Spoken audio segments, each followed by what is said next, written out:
Olá, bem-vindos à videoaula Criação e Escutação de Histórias, que foi contemplada pelo PROAC 39 de 2021. E nessa videoaula a gente vai falar de como a gente acessa estados de presença como um começo, como um primeiro momento, né? Então imagina assim que a gente tem uma turma, essa videoaula pode ser tanto para professores, educadores, contadores de histórias, pessoas que trabalham, né, com crianças, que tenham alunos. Então a gente propõe alguns jogos que vão trazer esse estado de presença e, consequentemente, a observação das demandas, das questões que estão sendo trazidas pelas crianças. E quais histórias será que vão falar diretamente com essas demandas? Então, aí depois que a gente faz a escolha da história, a gente vai pensar nos tipos de narrativas que existem e de que forma, qual é a forma que eu vou escolher contar essa história que eu escolhi. Eu vou ler? Eu vou me utilizar de algum recurso? Qual é esse contador de histórias que vai nascer dentro desse exercício? E depois que a gente então contar essa história, nós vamos aplicar um jogo teatral, né, que vai falar dessa questão, que vai falar desse tema trazido pelo livro. Vamos supor que a gente então está trabalhando com um público infantil, né, sei lá, de 6 a 12, por aí. Vamos pegar essa faixa etária para essa videoaula. A gente então vai abrir espaço e nesse espaço as crianças vão circular, vão andar aleatoriamente por esse espaço. Só esse exercício já vai fazer com que a criança olhe para quem está passando por ela, né? O exercício, ela precisa estar em silêncio e trazendo esse estado de observação. Então é importante que o condutor do exercício fale disso, né? Fale para observar quem passou por ela, quem está atrás dela, quem está na frente, trabalhar esse olhar periférico, né? O olhar que eu não preciso necessariamente virar, mas que eu estou prestando atenção em quem está passando por mim. A ideia é que a gente não perceba quem começa o movimento e quem para o movimento. Então, as crianças vão criar uma atenção, né, para aquela cena, para aquele exercício, para que o professor não perceba quem está conduzindo, quem está começando o movimento, quem está parando o movimento. Pode, nesse também exercício, alternar os ritmos, né? Pode andar mais rápido, mais lento. Aí a criança vai trazendo possibilidades do andar extra cotidiano, né? Qual qualidade eu vou trazer para o meu movimento? O andar mais rápido, o andar saltitante, né? Você vai propondo para a criança esses tipos de andares, qualidades de andares. Um andar lento, um andar raivoso. E aí ela vai prestando muita atenção nisso que ela está fazendo com todos esses enunciados que já foram dados. Esse é o desafio das crianças. E esse exercício vai gerar um estado de atenção, de observação incrível que já vai fazer com que qualquer coisa que você aplique a partir desse exercício, depois disso, as crianças estão lá inteiras com você. Estabelecida essa chegada, eu gosto de fazer uma dança circular, que é um tipo de meditação, só que é uma meditação ativa, né? Escolhe uma música e propõe um movimento, né? E esse movimento vai sendo repetido. Então a gente vai dançar de forma circular, reproduzindo o mesmo movimento até acabar a música. E isso também gera um estado de atenção, um estado de meditação, de observação, de presença, né? De aqui e agora. Então a gente vai sendo conduzido por essa música. A música você pode escolher uma música que você goste, pode ser uma música sem letra, né? Apenas uma música para induzir mesmo um movimento, ou pode ter uma letra. Eu gosto de usar Agradecer e Abraçar, da Maria Bethânia. Mas sempre é legal propor junto com as crianças também propor o movimento, nascer junto, sabe? Isso já é exercício de criatividade, de sensibilização, de aproximação com o seu aluno. E à medida que eu observo uma demanda, aí sim eu penso em qual história eu vou propor para a gente falar dessa demanda. Aqui, nessa videoaula, eu vou propor da gente falar sobre temas que são difíceis, delicados, né? Que são segredos, que criança não consegue falar sobre isso, né?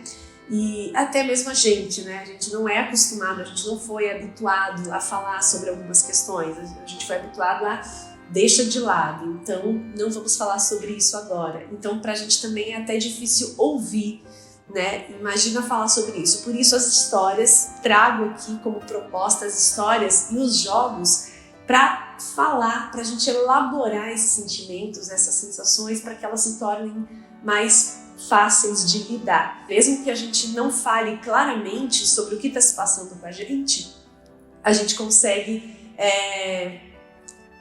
falar com o corpo, com alguma outra expressividade que a gente vai usar, ou através do jogo, ou através do exercício que eu vou propor aqui, né, de criação de histórias, porque ali no papel cabe tudo, né? Então a gente vai criar uma história, vai propor a história e quem sabe nesse papel vem à tona os sentimentos e eles ali ganham uma elaboração, ganham um nome e aí sim, quem sabe eu consigo lidar com isso de uma outra forma, né? Com um outro olhar, agora sabendo do que se trata.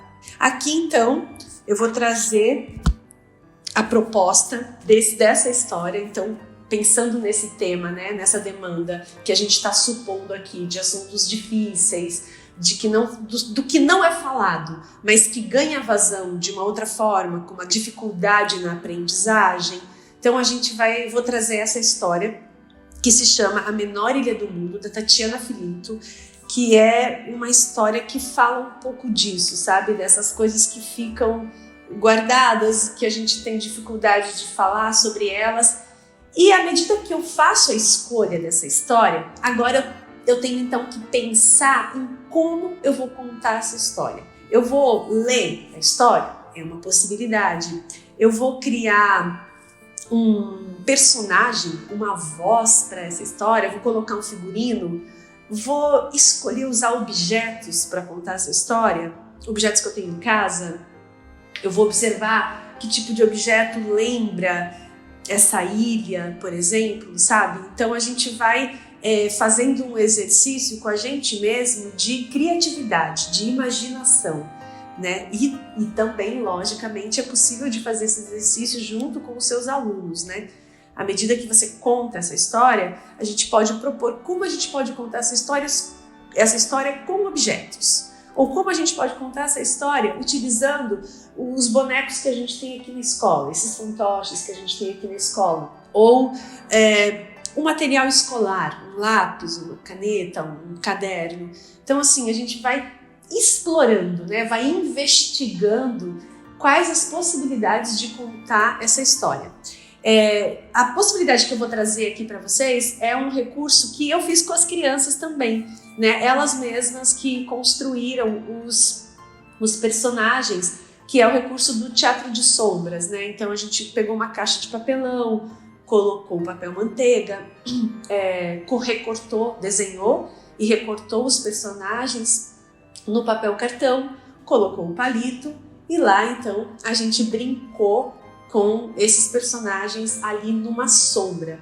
Colocou uma música de fundo e ali a gente foi investigando uma forma de contar essa história. Agora então vou trazer para vocês, é um outro vídeo que vai entrar agora aqui, como essa história foi contada, como eu escolhi contar essa história. Era uma vez a menor ilha do mundo. No entanto, tanta coisa cabia nela.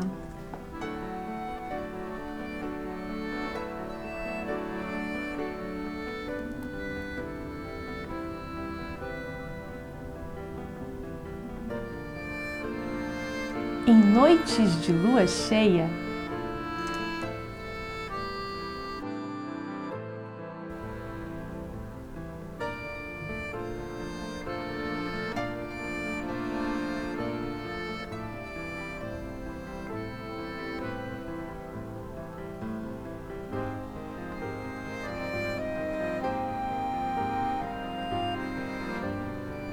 todos vinham festejar na menor ilha do mundo. Príncipes e princesas vinham de longe.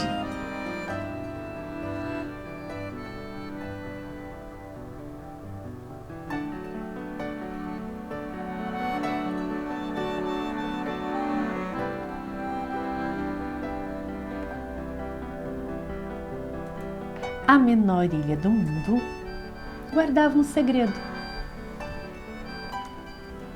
Um segredo desses que não se podia contar para ninguém. E o segredo foi ficando pesado e ela foi afundando. Ela imaginava que não poderia revelar o segredo. E quando ela estava quase sumindo completamente, veio um pássaro.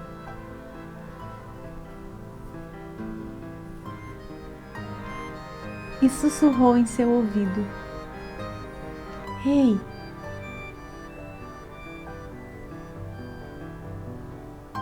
ilha,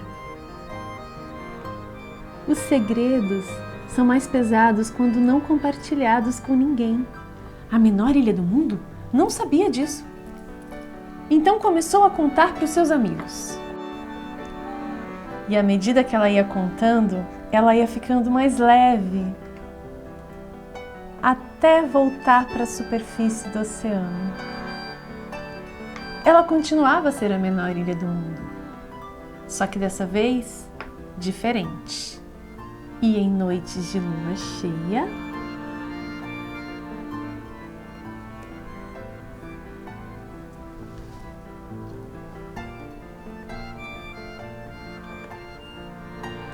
todos vinham festejar, como antes.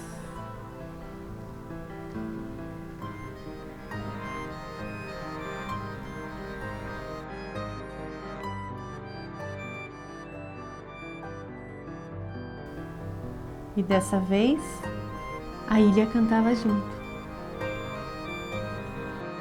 Essa foi a escolha, né, de como contar essa história, utilizando esse recurso. E no outro dia, eu utilizei um outro recurso, que foi utilizar tecidos que tinham na escola. Então, cada tecido simbolizava um personagem. Colocava o tecido, fazia aquele personagem, e aí as crianças também brincavam de ser esses personagens da história, já que elas já tinham ouvido, né? Elas já conheciam, já tinham tido um primeiro contato com a história. Então eu acho que o interessante é isso, é a gente investigar de que forma a gente vai contar essa história, presentear alguém com essa história. Eu acho que é isso, eu considero contar a história, dar um presente para alguém. Sabe quando a gente quer ver essa pessoa que está recebendo o presente transbordar de felicidade? É isso. Para isso acontecer, a gente cria artimanhas, né? Cria formas de surpreender essa pessoa. Será que a gente coloca numa caixa essa história, depois numa outra caixa, e ela fica ali bem escondidinha?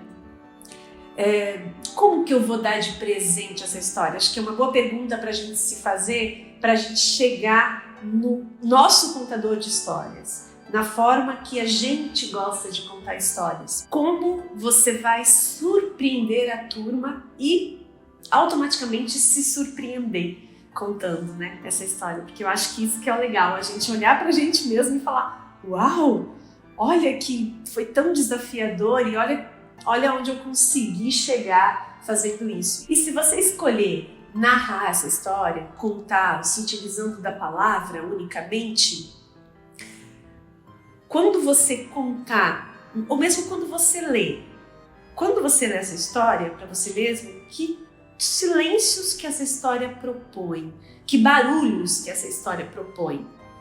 E aí você experimenta com a turma esses silêncios, essas pausas, esses ruídos que a história pode ter, que você pode trazer, né, de uma forma externa, ou que você pode criar.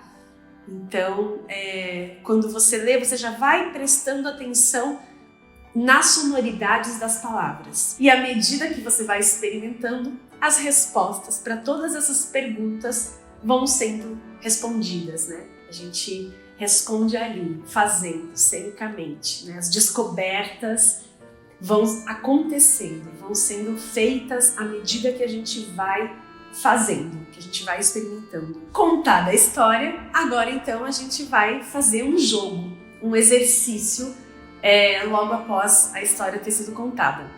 E o jogo que eu vou propor aqui é o seguinte: a gente vai se utilizar então de um papel, um lápis ou uma caneta.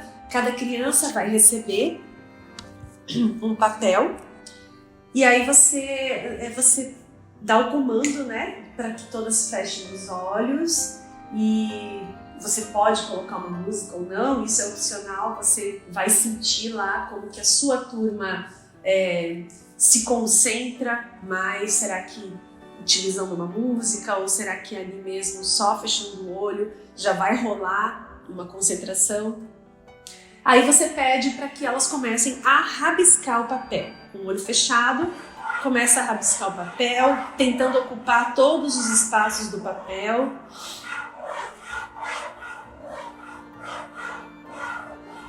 E aí é o seu comando de para, todas param, e você pede para que elas observem a obra de arte que elas fizeram. Então elas vão observar. Nossa, professora, mas são rabiscos! Isso, por isso que o jogo chama o jogo dos rabiscos. Porque a partir desse momento agora, ela vai observar e você vai trazer as seguintes perguntas. Será que nesse emaranhado a gente consegue identificar alguma forma?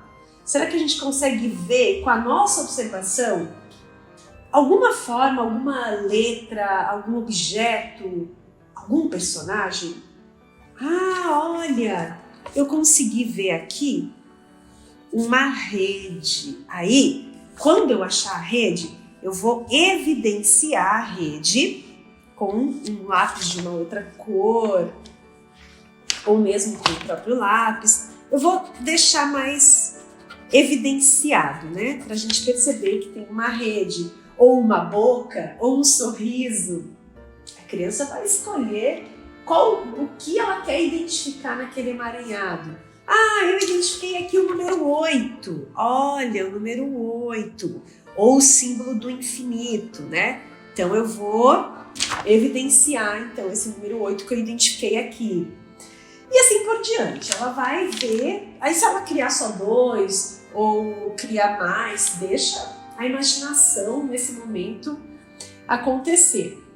Assim que ela encontrar formas, personagens, objetos, letras, números nesse emaranhado, você vai fazer as seguintes perguntas. Nossa, e se essa rede se encontrasse com o número 8? O que eles conversariam? O que eles teriam para conversar? Será que o número 8 tem algum segredo para contar para a rede? Será que ele vai deitar na rede? Você vai trazendo as perguntas e a criança vai começar a desenvolver então um diálogo entre esses dois personagens. Esse diálogo vai ganhar um contexto, né? Aonde eles estão? O que vai acontecer a partir do momento que eles estão conversando? Para onde eles vão? Continua trazendo as perguntas, porque essas perguntas vão alimentando uma possível história que vai nascer a partir desse desenho, a partir dessa obra de arte. E já nasceram muitas histórias legais, eu posso garantir para vocês. Histórias incríveis, histórias que me fizeram observar o que a criança estava vivendo. Ela está usando a ficção. É muito mais fácil a gente falar da gente mesmo usando uma ficção, usando uma história que foi inventada, mas tem muito dela ali. E quando a gente consegue observar isso, quando a gente está atento a isso, a gente consegue propor, neste momento, histórias, livros, filmes, que vão fazer com que a criança se identifique com aquele momento que ela está vivendo. Então, acho que a ideia desse jogo é isso, é a gente brincar com essas questões que estão sendo trazidas pelas crianças para elas se tornarem menos difíceis. Como que a gente pode ajudar dessa forma indireta, né? Mas com o lúdico, né? A gente está ajudando com o lúdico, trazendo ferramentas para ela ir se descobrindo dentro da imaginação, da criatividade, para ela transcender e ressignificar essas histórias, essas questões que ela está vivendo nesse momento. E eu gostaria também de sugerir um livro que chama Gramática da Fantasia, do Gianni Rodari.